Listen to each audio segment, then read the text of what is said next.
Alléluia, Alléluia.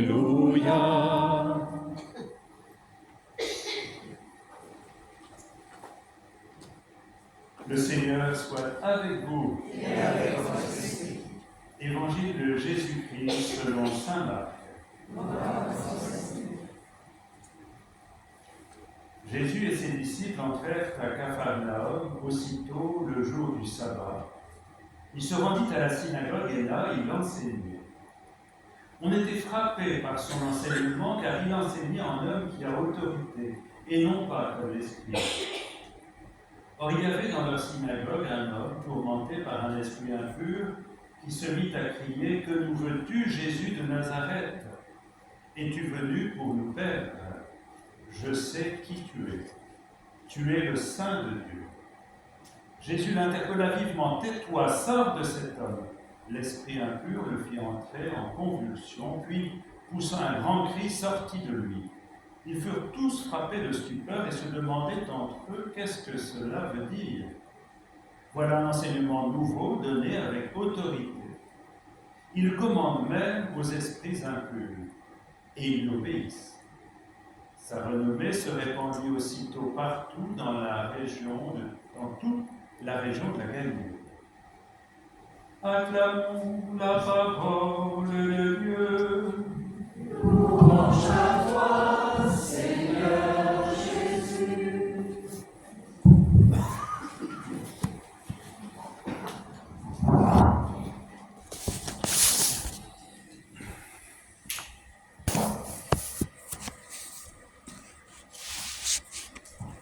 Voilà donc de bien curieuses histoires.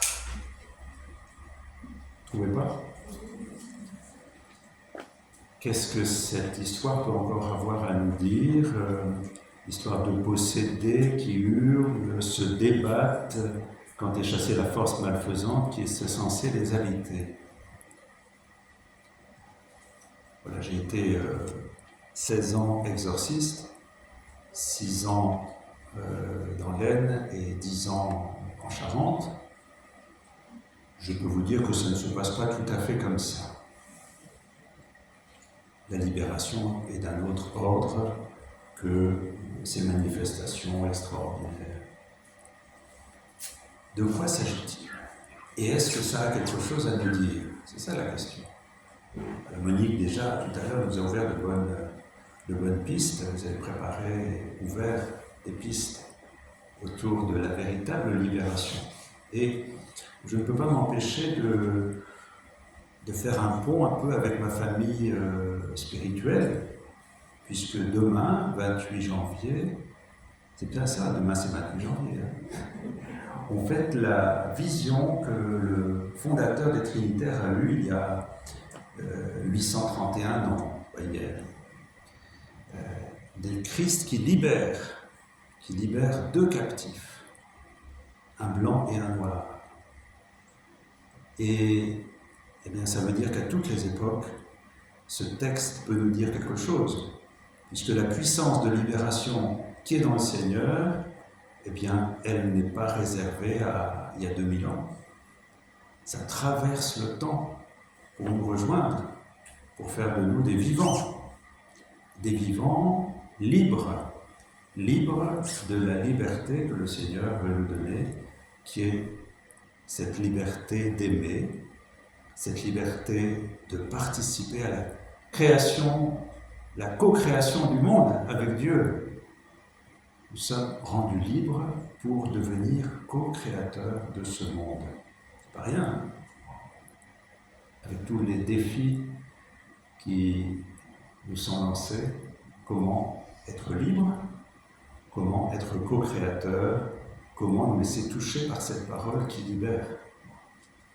Alors d'abord, justement cette parole, parce qu'il ne faudrait pas penser que ce qui émerveille les assistants de ce qui se passe dans la synagogue de Capharnaüm, c'est d'abord cette manifestation extraordinaire. On veut toujours être un peu à la recherche du merveilleux, de l'extraordinaire. Eh bien, c'est pas ça qui les touche. Ce qui les touche, c'est l'autorité de la parole de Jésus. C'est ce que vous avez remarqué aussi. L'autorité de la parole du Christ. c'est ça qui les touche au cœur et ça revient, c'est au début de l'évangile et ça va revenir à la fin.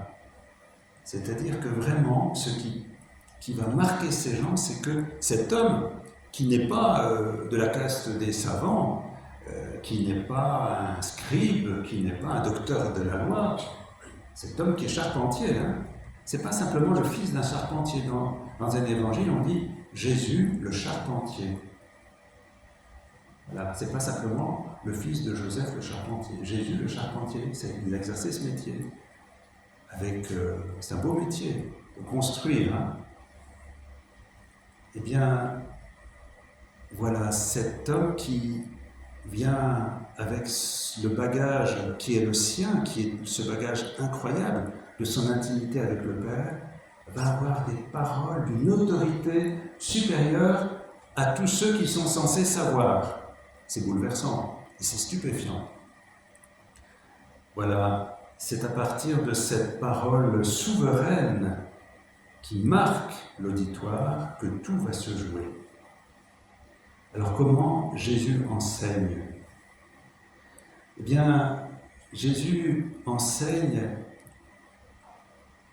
avec une parole, vous savez, l'autorité, quelqu'un m'a dit un jour, l'autorité c'est ce qui autorise. C'est beau, hein? L'autorité c'est ce qui autorise. C'est-à-dire que Jésus ne va pas avoir une parole qui écrase, une parole qui légifère, une parole qui enferme dans des rites. Jésus, en face de chacun et chacune de ceux qu'il va rencontrer, va autoriser les personnes qu'il rencontre à être elles-mêmes. Il va leur donner le sens de leur dignité. C'est important, hein?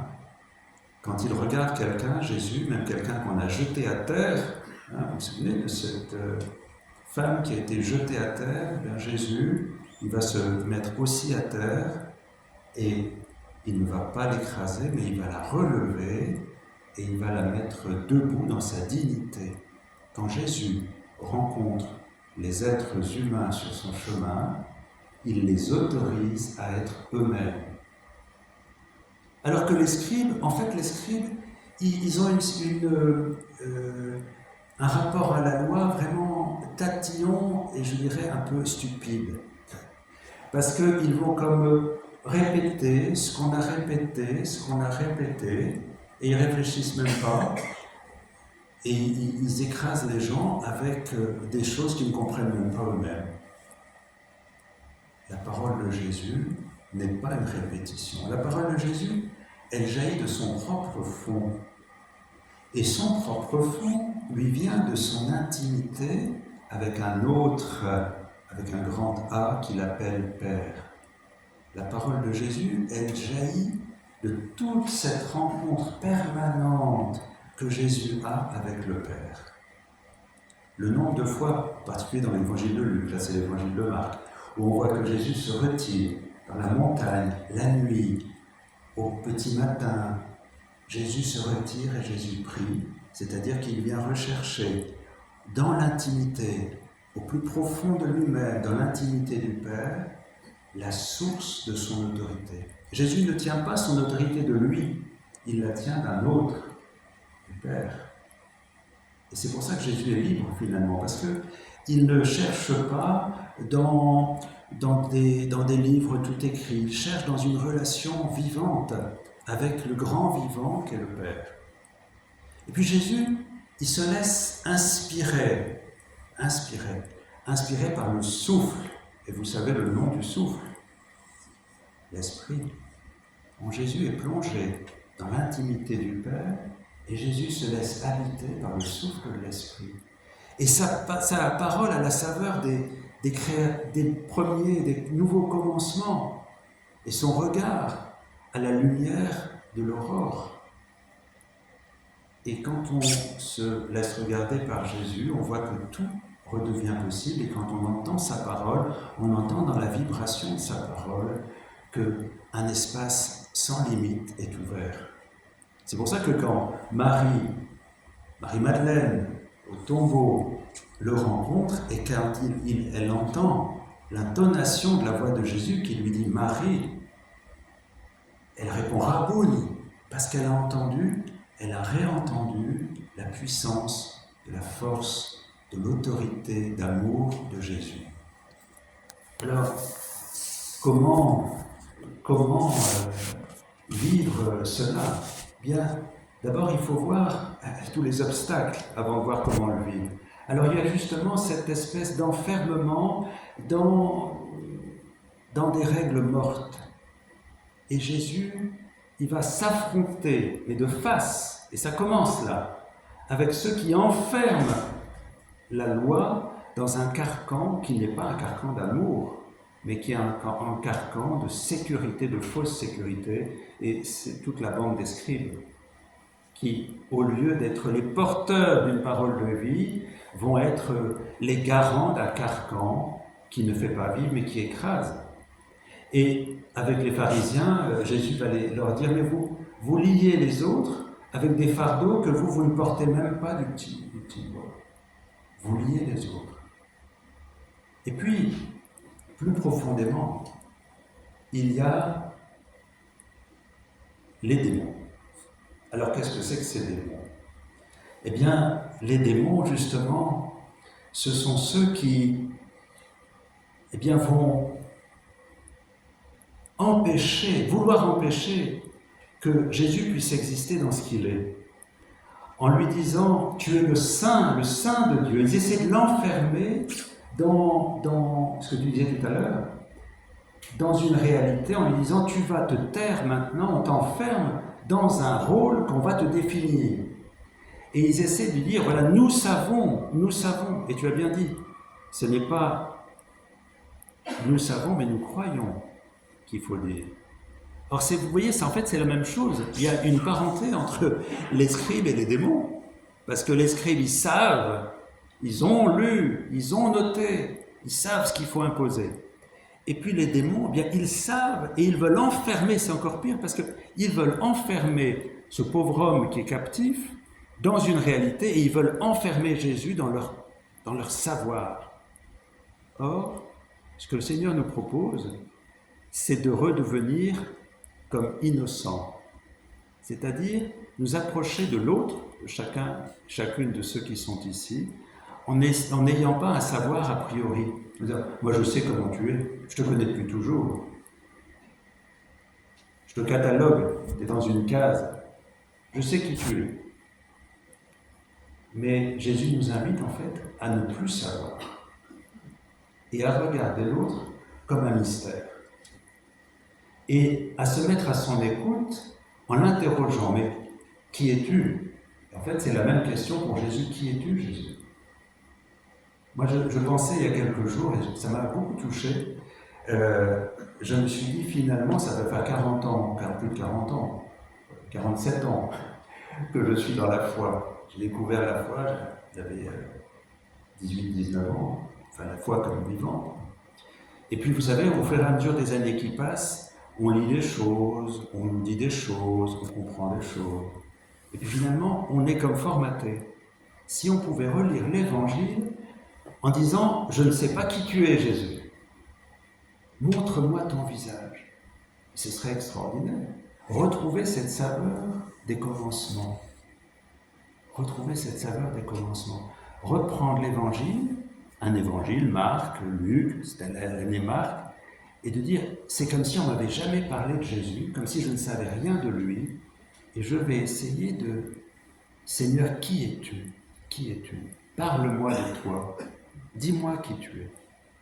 Et à ce moment-là, l'Évangile reprend une saveur extraordinaire, parce que je ne sais plus, parce que je n'enferme plus dans ma connaissance. Et le Seigneur nous guide petit à petit. D'ailleurs, à la fin de l'Évangile, vous avez vu la parole qui est dite, mais qu'est-ce que cela? Les gens sont sur une question. Ils ont été touchés par l'autorité de Jésus, ils ont vu cette libération, et ils ne sont pas encore à dire qui est-il, ils disent qu'est-ce que cela? Qu'est-ce qui s'est passé? Ça veut dire qu'ils partent du début. Il faudrait qu'on puisse repartir du début pour se remettre à cheminer, pour retrouver qui est vraiment le Christ. Et puis, le Christ, à ce moment-là, nous met aussi en chemin les uns vers les autres. C'est ça qui est extraordinaire. ne plus avoir de certitude sur ce que les autres doivent faire, ce qu'ils doivent penser, mais se dire on va chercher ensemble un chemin de vie. Chercher ensemble un chemin de vie. Et à ce moment-là, vous voyez, c'est ça qui permet qu'on sorte de l'esprit de guerre, qu'on sorte de toutes les tensions, de la violence, pour trouver la paix dans cette innocence que l'on retrouve ensemble dans une contemplation de ce qu'est l'autre, de ce qu'est Dieu et de ce que nous sommes, parce que nous sommes aussi un mystère pour nous-mêmes.